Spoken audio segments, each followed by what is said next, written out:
The movie begins with Queen Ramonda informing her daughter, Princess Shuri, about the death of her brother T'Challa, also known as the Black Panther. The nation of Wakanda then holds a week-long celebration for the life of Black Panther. As the Black Panther is buried, the Queen takes over as the ruler of Wakanda. The scene then changes to a year later when the Queen arrives at the United Nations, where she's pressured by the committee members to share the vibranium that's found in her country. However, the Queen refuses to let other nations steal vibranium from her nation and use it for their own evil gains. To prove that the threat is real, she has her General Okoye bring forth militia that have attacked one of their laboratories. Queen Ramonda uses the captured soldiers to prove that even though they lost their protector, the Black Panther, they're still a powerful nation. Meanwhile, in the middle of the ocean, a new operation is launched to search for vibranium deep under the ocean.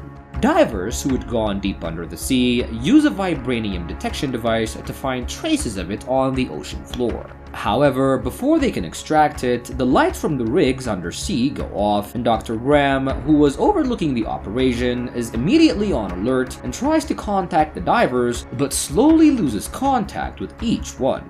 Just as she goes outside, everyone on the rig begins to hear someone singing. Everyone starts looking around when all of a sudden, several blue-colored people jump on the ship and impale the bodyguards with spears. Watching men around her drop dead, Dr. Graham runs toward the roof where a helicopter was waiting. She gets on it and shouts at the pilot to start flying away, but they don't get far when the helicopter starts getting sucked into the sea and sinks. With this incident, Wakanda once again finds itself the topic of all news channels around the world. World leaders begin blaming Queen Ramonda and Wakanda for the incident, as she was the only one who was bold enough to blatantly threaten anyone who came for vibranium. Back in Wakanda, the Queen comes across the news and is left confused as they had not launched any attacks and were not aware of the operation. Not being able to find any answers, the Queen visits Shuri, who was working in her lab. Since the death of her brother, Shuri had thrown herself into her work to avoid facing the harsh reality that her brother was gone. Wanting her daughter to start living her life again, the Queen asks her to accompany her to the beach. There, she brings out traditional burial clothes and starts burning them, and she tells her daughter that they signify the end of the mourning period for them. Shuri was unable to burn the burial clothes, but before the Queen can say anything to her, a man with wings around his ankles emerges from the ocean. The man calls himself Namor, the ruler of the Tolkiens. He tells the Queen that the Black Panther has revealed the secret of vibranium to the world, and now people were coming to his kingdom looking for it. He claims that it's now the Black Panther's responsibility to put a stop to this, but when the Queen tells him that the Black Panther is dead, Namor tells her that they need to find the scientist who was responsible for making the vibranium detecting device. And Wakanda is now required to hand the scientist over to Namor so he can kill them himself. As he was leaving, he prohibits the Queen and Shuri from revealing his identity to anyone, and once Queen Ramonda gets back to her palace, she gathers her council to discuss how they can tackle the situation. The council is surprised to find that there's another location where vibranium can be found, and Okoye, who was also present at the meeting, suggests that they should bring the scientist to Wakanda where they can keep him from making more vibranium detection devices. She also suggests that Shuri should go with her since she will have more influence than herself. After some persuasion, the Queen agrees and Okoye leaves for the US with Princess Shuri. There, they meet up with Agent Ross, who informs them that the scientist is actually a young college student. When Okoye and Shuri confront the young girl in her dorm, they find that she's not sold the device to the CIA and that she's only made it for a class project. Shuri manages to convince the girl Riri to go away with them to Wakanda, and that night, Riri takes both Shuri and Okoye to her warehouse where she uses as her lab. She was showing them some of her projects when her AI informs them that the FBI are outside. Riri uses a special suit while Okoye takes a vintage car and the princess gets an old motorcycle to get away from the agents. The FBI begin chasing them down the streets when suddenly all of them are knocked down by a strange force. Shuri and Riri lose consciousness while Okoye finds herself standing alone against the strange blue men that have attacked the rig.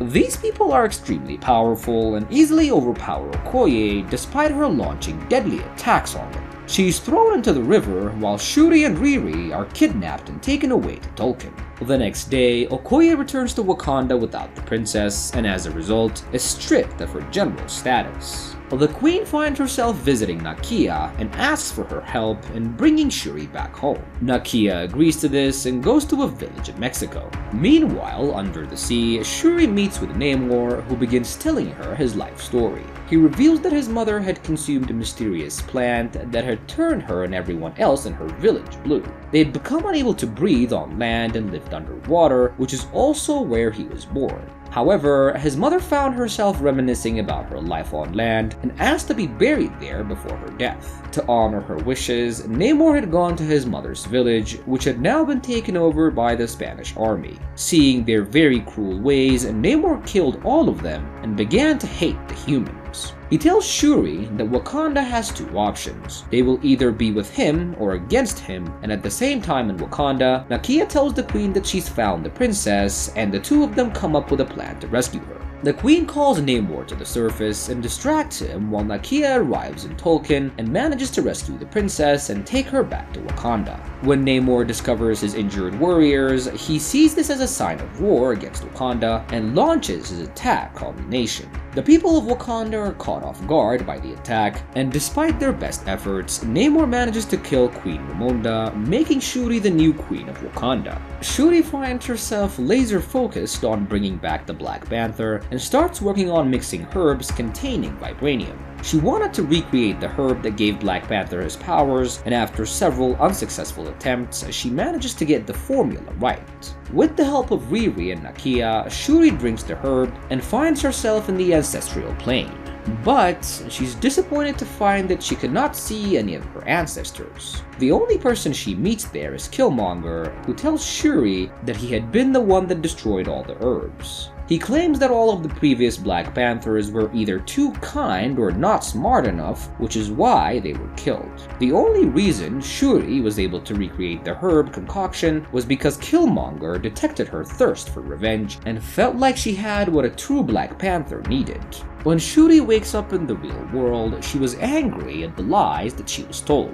Nakia and Riri, who were standing next to her, assume that the herb had not worked, but Shuri punches her armor nearby, and they discover that she's already acquired the Black Panther's powers. Shuri holds a meeting with the council and tells them that they should launch an attack on the Tolkiens. They use the device to lure Namor and his warriors onto their warship, and while the Wakandans fight with the warriors, Shuri uses her Black Panther powers to separate Namor from everyone. She takes him to her spacecraft, where she uses the heat to dehydrate and weaken him. However, he uses his spear to break the spacecraft, crashing it onto the shore near Wakanda. Shuri was weakened from the crash and fails to land any attacks on Namor as they continue to fight on shore. She then cuts off one of his wings, further weakening him, but before she can do anything else, Namor pierces her with his spear and starts walking toward the sea in desperate need of water.